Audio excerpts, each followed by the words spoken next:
A series LR circuit is connected to a battery of EMF V.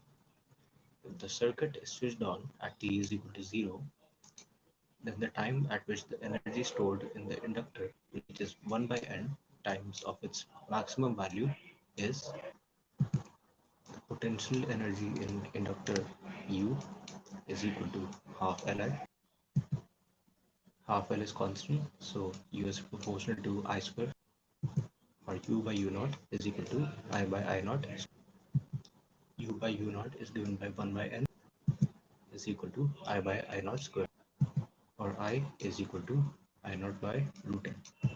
We know the formula I is equal to I naught 1 by 1 minus e to the power r by l into t.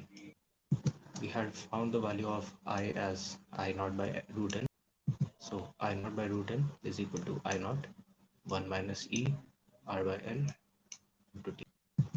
Taking and solving the natural log, we get t is equal to L by natural log of root n upon root n minus 1.